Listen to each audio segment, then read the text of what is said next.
Hey guys, today I'm going to be reviewing The Green Mile and The Shawshank Redemption. Now this is a video I'm going to call a double feature. A double feature is when I buy a two movie collection, whether that be Gremlins or this or just something else, and I review them both in one video. And today, as you probably just saw, I'm going to review The Green Mile and The Shawshank Redemption. Now, I'm going to start off reviewing The Green Mile because in my ranking my Blu-rays video, that was number one. So yeah, let's review my favorite movie. So I have my notes right here. And yeah, I don't usually take notes during a movie because I just don't like it, but I knew that I wasn't going to be able to remember everything. So I just took it after. So yeah, let's start off with the good things. The cinematography, amazing. When I first watched this movie, I wasn't really into film like I was now. So now that I've rewatched it, I can really appreciate what they did with the cinematography, and because it's really beautiful. It's just beautiful. Now, Tom Hanks is great in the movie, like always. The acting all around is amazing, especially by Michael. It's either Duncan Clark or Clark Duncan. I think it's Clark Duncan, but who plays John Coffey. He was amazing. He brought like a childish sense, not scent. He brought like a childish aroma to the character of John Coffey, which I really liked, because in the movie you're supposed to see him as like this big tough guy, but when he actually starts talking, you realize he's more of a child, and you start wondering if he really committed the crime, which is one of the reasons this movie is so great, and only this actor could have done that. So yeah, great job. Now, I have a feeling I will always be impressed with animal work in a movie. I was impressed with it in Indiana Jones, and now I'm impressed with it in The Green Mile. They work the animal people did with the mouse. How do you even do that with a mouse? I can't even get my own dog to listen. Imagine getting a mouse to listen to. I would be bragging about that, but yeah, the animal work, great. I wonder if there's a behind the scenes thing about that. I don't think there is. But how do they do that?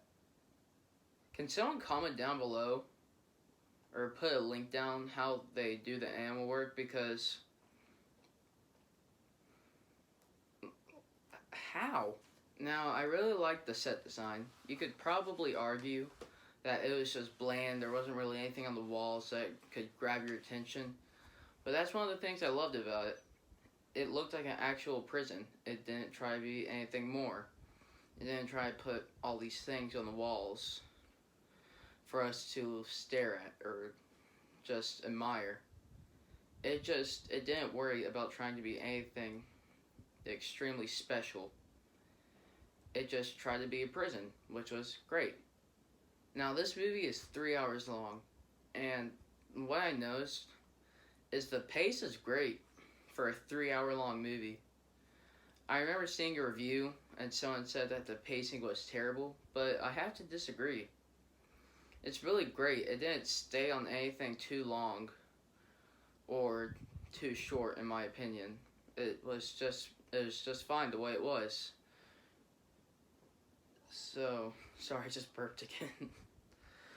So, the pacing, great, especially for a 3 hour movie. But I do have some things wrong with this movie. It's definitely not perfect. And one of the things I didn't like about it is the score.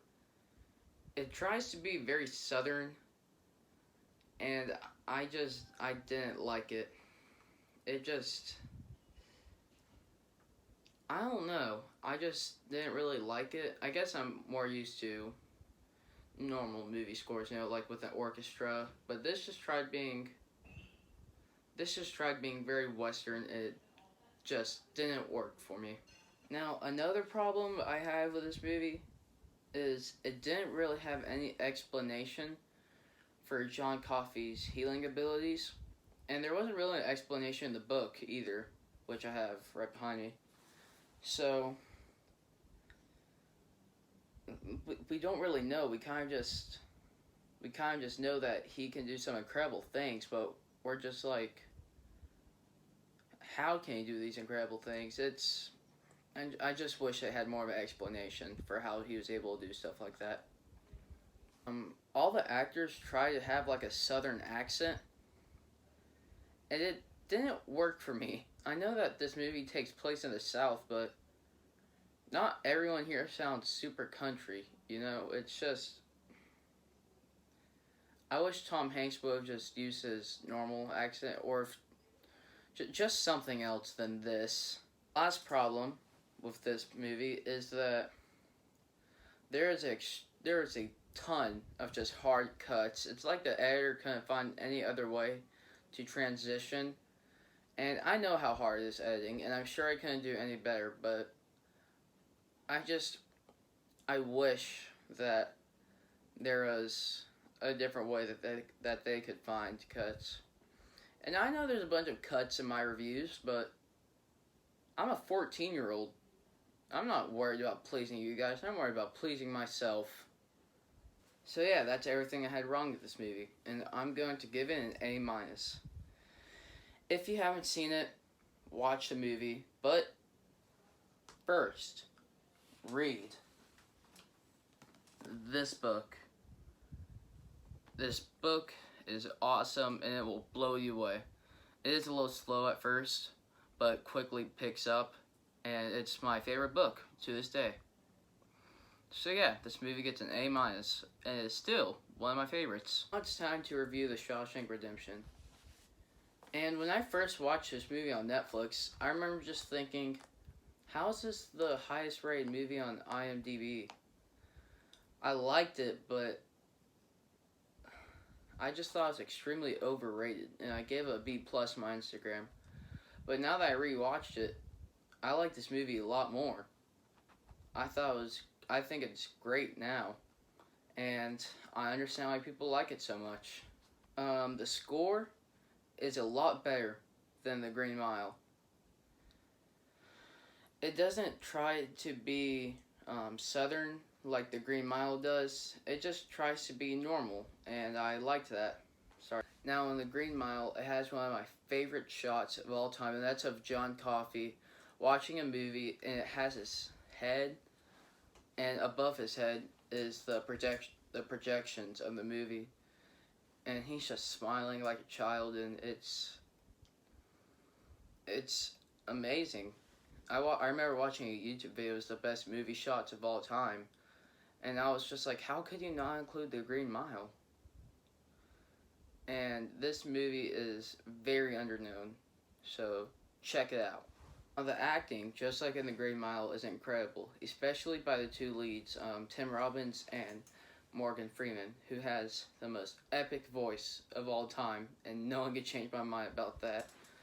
But the acting is great. Tim Robbins just brings like a mysterious vibe to his character, and Morgan Freeman just brings a vibe that you can't explain to Red, but it's a good one. That's how I can explain it. It's a vibe that you can't put your finger on, but you know it's good. This movie also, like The Green Mile, has excellent cinematography. Especially with the final shot and small spoiler, and Brooks hanging, and it just says Brooks was here above him. That shot is beautiful. Just absolutely gorgeous. Speaking of Brooks, you feel bad for him during the letter scene, where it just shows him and his life outside of prison. And you just feel bad for him, and you're kind of just like, aw, not Brooks. It's just sad. Now, speaking of that scene, it's one of my favorites in the movie. It's just incredible. It kind of gives you a reminder, like, hey, this isn't just a prison movie; it's a lot more. And they just did that scene very well, and it was amazing. Now, this movie is very clever on how it tells you how much time has gone by. You can see differences of the color in their hair, and they mention it in dialogue, and it doesn't feel forced. Like, wow, look, 5 years later, and we've done it. It doesn't feel forced like that. It's just, for example, in one scene, um, the main character goes, "It only took me 2 years," and that feels like something an actual person would say, not just someone writing a script who's like, how can we tell the audience how much time has gone by? They don't use actually, they don't use any little title cards to tell you how much time has gone by. So yeah, props to the screenwriter for doing that, because I don't think I could have done that.